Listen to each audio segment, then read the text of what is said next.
जय हिंद। एक अक्सर टॉपिक में लड़का फंसता है कि सर गंगा गंगोत्री से निकलती है या गोमुख से निकलती है। हमारे हिसाब से भैया कहीं नहीं निकलती है, और आप भी अगर कंसेप्ट समझेंगे ना तो इस तरह का क्वेश्चन कभी पूछिएगा ही नहीं।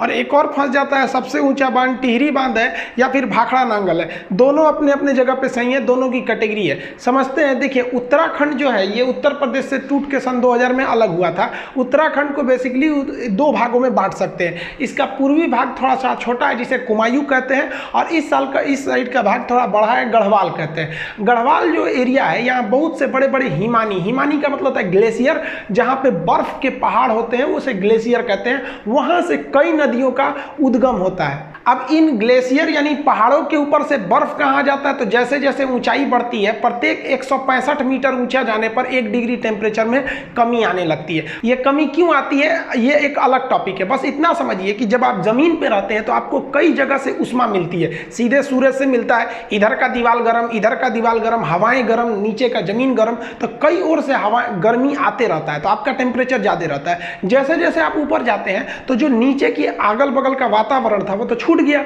अब केवल आपको सूर्य की गर्मी मिलती है, इसलिए ऊपर जाने पर टेम्परेचर घट जाता है। टेम्परेचर घटने से जो हवा की नमी होती है, जैसे नमी हमेशा हवा में बरकरार रहती है, गर्मी में दिखता नहीं है, ठंडी में दिखता। हम जब सांस छोड़ते हैं ना तो ठंडी में वो नमी दिखने लगती है, गर्मी में नहीं दिखता है। वही नमी इन पहाड़ों से टकरा कर एक बर्फ का स्रोत बना देती हैं, और वही नीचे से पिघलकर नदियों का उद्गम स्रोत बन जाता है। तो नदियों का उद्गम स्रोत पहाड़ी का हिमानी यानी ग्लेशियर होता है। अब जरा ध्यान से समझिए, गंगा इस तरह से निकलती है। ये हम 2 इमेज बनाएंगे, इसमें पूरा जगह नहीं लिखे हैं ताकि कॉम्प्लिकेटेड होगा, आपको समझने में दिक्कत हो जाएगी। जबकि अगर आप दूसरा इमेज देखेंगे तो उसमें हम सारी नदियों का नाम वगैरह लिख दिए, इसको हम आपको स्क्रीनशॉट लेने का टाइम दे देंगे। अब यहाँ समझिए, सबसे पहला जो एक जगह है उसका नाम है बद्रीनाथ। उस बद्रीनाथ में एक जगह है संतोपत हिमानी। बद्रीनाथ के संतोपत हिमानी से एक नदी निकलती है जिसका नाम है धौली गंगा, विष्णु गंगा, और एक साइड से आती है धौली गंगा। तो धौली गंगा और विष्णु गंगा 2 नदियां हैं। ये 2 नदियां आपस में आके मिल जाती है विष्णु प्रयाग में। प्रयाग का मतलब होता है मिलन स्थल। तो विष्णु गंगा और धौली गंगा आके मिलती है विष्णु प्रयाग में, और यहाँ इनकी गहराइयाँ बराबर हो जाती हैं लगभग। जब 2 नदियों के मिलने के वक्त में गहराई बराबर हो जाए तो उन नदियों का नाम चेंज कर दिया जाता है। यदि एक की गहराई ज़्यादा दूसरी की गहराई कम तो नदी गहरी वाली नदी के नाम से ही नदी आगे बढ़ेगी। तो यहाँ लगभग गहराई बराबर हो जाती है विष्णु प्रयाग में, तो नाम बदलकर इस रेड वाली नदी का नाम रख दिया जाता है अलकनंदा नदी। यहाँ से यहाँ तक ये रेड वाली नदी है अलकनंदा नदी। अब इसको ओवरव्यू में समझिए। अलकनंदा आगे बढ़ती है, आगे जाकर एक नदी आके मिलती है जिसका नाम है नंदाकिनी नदी। मंदाकिनी अलग है और नंदाकिनी अलग है। नंद लाला जो है नंदाकिनी नदी आके मिलती है। तो वो नंदाकिनी नदी कम गहरी है, अलकनंदा ज्यादा है, तो नंदाकिनी यहीं समाप्त हो जाएगी भूगोल के हिसाब से। अब ये भी जगह तो मिलन स्थल हो गया। मिलन स्थल को प्रयाग कहते हैं, चूंकि नंदाकिनी नदी मिली है इसलिए इसे कहते हैं नंद प्रयाग। नंद प्रयाग के बाद नदी और आगे बढ़ती है, तो यहाँ आगे बढ़ती है तो एक और नदी आके मिलती है पिंडार नदी। पिंडार नदी जहाँ आके मिलती है उसे कहते हैं हम लोग कर्ण प्रयाग। तो कर्ण प्रयाग में पिंडार नदी आगे मिल गई। अलकनंदा जो है कहती है भाई तुम कम गहरा हो, तुम यहीं खत्म हो जाओ, आगे हम ही बढ़ेंगे। अलकनंदा आगे बढ़ती है तो एक और नदी आके मिल जाती है। वो नदी निकलती है केदारनाथ से, ये वाली निकली थी बद्रीनाथ से। उस नदी का नाम है मंदाकिनी नदी। ये मंदाकिनी नदी आके इसे मिलती है, ये जाके मिल जाती है यहाँ पर। मंदाकिनी कम गहरी, ये ज़्यादा गहरी, इसलिए मंदाकिनी यहाँ समाप्त। अब ये मिलन स्थल है, इसका भी नाम प्रयाग रहेगा, तो इसका नाम हो जाता है रुद्र प्रयाग। रुद्र प्रयाग से नदी फिर आगे बढ़ती है, अभी भी अलकनंदा, इस रूट में बहुत गहरी है अलकनंदा। अब यहाँ से आती है उत्तरकाशी जिला से। उत्तरकाशी के पास एक जगह है गंगोत्री। अब गंगोत्री के पास एक एक्यूरेट पॉइंट की बात करेंगे तो वह है आपका गोमुख। वहाँ से एक नदी निकलती है जिसका नाम है भागीरथी नदी। ये भी बहुत बड़ी नदी है। उत्तराखंड के लोग मुख्य रूप से इसी को गंगा मानते हैं, ये वाले साइड को, ये उसकी सहायक समझते हैं। तो भागीरथी निकलती है, तो इस भागीरथी के बीच में एक नदी आके मिल जाती है भिलांगना। छोटी सी नदी है, कहती है भागीरथी चला यहीं पे खत्म हो जा। भिलांगना इसको लेके आगे बढ़ जाती है और सॉरी भागीरथी भिलंगना को लेके आगे बढ़ जाती है और भागीरथी जाके इस अलकनंदा में मिलती है देवप्रयाग के जगह पे, और यहाँ पर दोनों की गहराई लगभग बराबर हो जाती है, तो इसका नाम हो जाता है गंगा।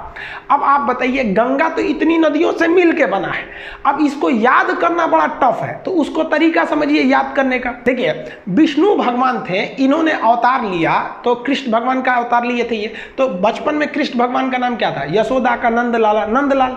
तो विष्णु भगवान क्या बने? नंदलाल बने।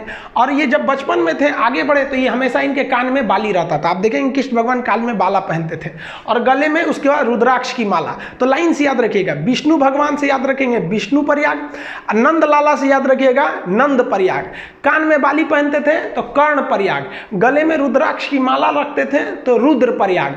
और जब इतना चीज कर देते थे तो कृष्ण भगवान का जो रूप हो जाता था वो एक देव की रूप हो जाता था और उनकी वाणी देव की वाणी हो जाती थी। अकेले महाभारत निपटा दिए फाइल अकेले, इन्हीं की तो मतलब उपदेशों को गीता में रखा गया है। तो लास्ट में वो किसका रूप ले लिए? देव का रूप ले लिए।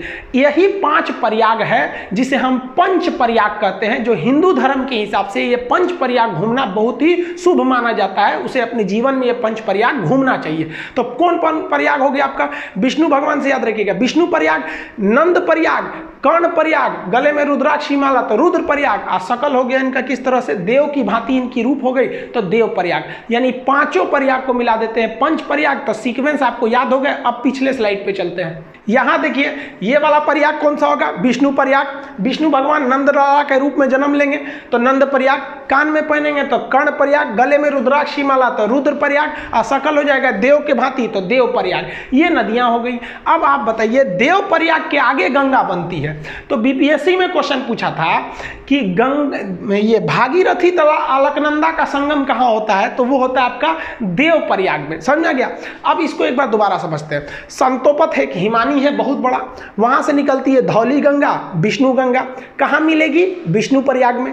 नदी का नाम हो जाएगा अलकनंदा। अगली नदी नंद प्रयाग, नदी का नाम रहेगा नंदाकनी और जगह का नाम हो जाएगा नंद प्रयाग। इसे भी अलकनंदा लेके आगे बढ़ेगी और अलकनंदा में आगे जाके मिलेगी पिंडार नदी। अब की जगह कौन हो जाएगा? कर्ण प्रयाग। अलकनंदा फिर आगे बढ़ेगी, मंदाकिनी को ले जाएगी अपने साथ, मंदाकिनी को ले आके मिलाएगी तो हो जाएगा रुद्र प्रयाग। गले में रुद्राक्ष की माला हो गई। अब कृष्ण भगवान के पास यही सब तो चीजें थी, अब देव का रूप ले लेंगे।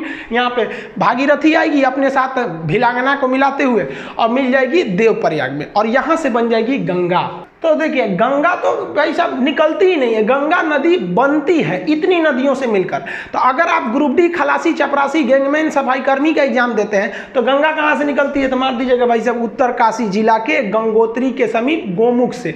लेकिन अगर आप बड़े एग्जाम को देते हैं कमीशन लेवल का, पीसीएस यूपीएससी लेवल का, तो इतने छोटे लेवल का वो क्वेश्चन ही नहीं पूछेगा गंगा निकलती कहाँ से, क्योंकि उसको पता है कि भाई साहब गंगा निकलती नहीं है। गंगा एक बहुत बड़ा नदियों का एक पैटर्न है, ड्रेनेज पैटर्न है जिसे समझना पड़ेगा। इसमें हम इन नदियों को लिख दिए हैं, यहाँ पे जो घेरे हुए हैं ये प्रयाग है, विष्णु प्रयाग, नंद प्रयाग, कर्ण प्रयाग, रुद्र प्रयाग, देव प्रयाग, और ये नदियों का नाम लिखे हैं। एप्लीकेशन में जब इसी को पढ़ाएंगे तो इसमें हम आपको याद, क्लास में जैसे याद करा देते थे उसको याद करा देंगे। अब यूट्यूब पे याद थोड़े कराएंगे बैठा के आपको, और इसका पीडीएफ और नक्शा में हम आपको इसको भरवाते थे।